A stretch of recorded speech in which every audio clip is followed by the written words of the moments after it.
Welcome back to Drummer Daily, the podcast for drummers who are serious about becoming professional drummers, having a music career. I'm Daniel Hadaway, your host. I appreciate you joining me. So today, we're going to get a little more specific. And today, we are going to talk about, I think, what everyone who listens to this podcast, I get the most requests about this topic. And so I was like, I need to do more on this because people are asking for it. And that is drum tuning. I've done some other things. In fact, if you go to prodrumacademy.com, at least if you go there while fairly soon after this podcast is released, you can sign up for you can fill out a survey, but then it will send you a bunch of free drumless backing tracks right away. And in that survey, some of the questions I ask is, what's the thing that you struggle with the most in your path to becoming a pro drummer? And there's a lot of people, a lot of you who have struggled with drum tuning. And so I thought, let's do some quick tips on drum tuning today. And so I know that the hardest thing about drum tuning is hearing the pitch difference between lugs. I know that it's hard for me, I'll tell you that much. And so over the years, I have developed a few different ways that make it a little more obvious, depending on the situation, what the pitch is that's coming out of each individual lug.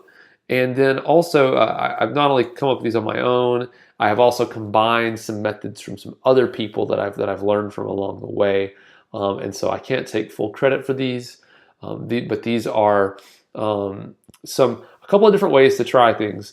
If the traditional just tap it with a stick doesn't work, what else can we do? Okay, so first things first. For the sake of this description, let's just say we're tuning a snare drum, just to keep everything consistent. And the first thing I will say to you about tuning is that, especially if you're going to start tuning and you're going to, you want to get it right. The best way to do it is to make sure that your drum is sitting on a carpeted floor. So it's not on the stand of any kind. It's the flat part of the drum, whatever head, you're not tuning. Put the drum down flat on the floor, preferably on a carpeted floor.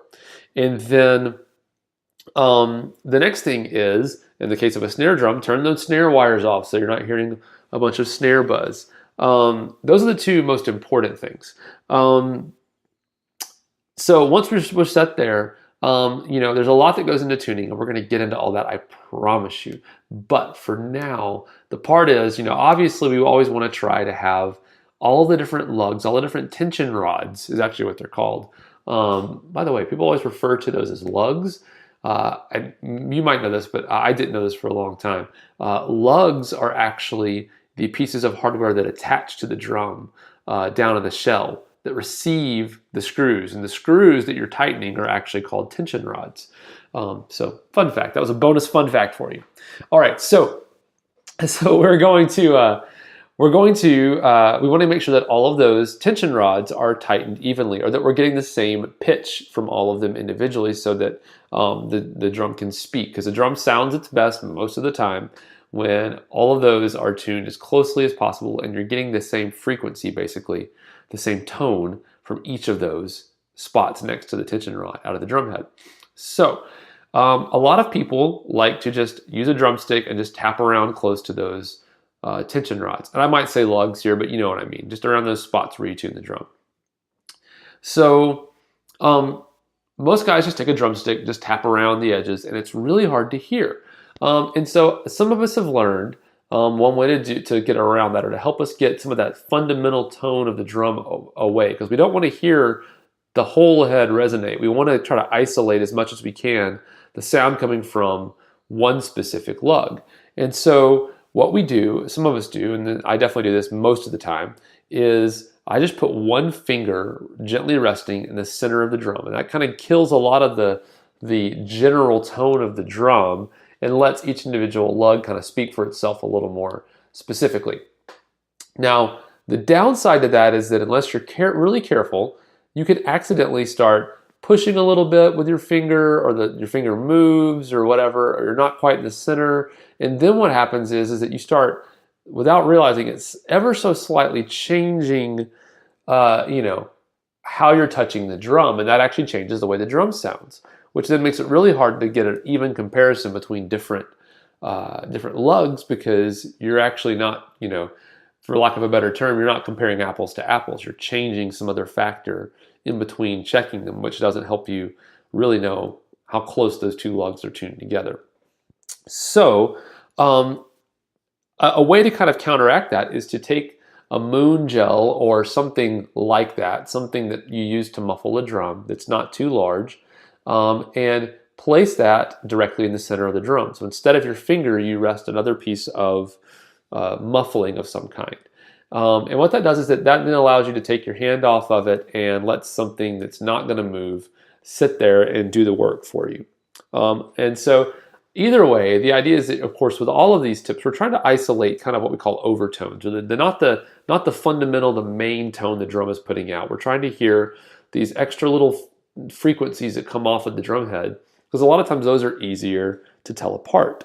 And so that's the goal with that. So another way of doing this is, and these are a little more unconventional, but these tend to work. These are kind of more like, you do the easy stuff first, and then you get into the stuff that's a little more like obscure, but might give you a better clue. And these really only work really well for very minute differences, but they will get you the last part of the way there, at least to kind of get you an idea of where to go. So the first of these second two steps, or these second two ideas, is this is a really simple one.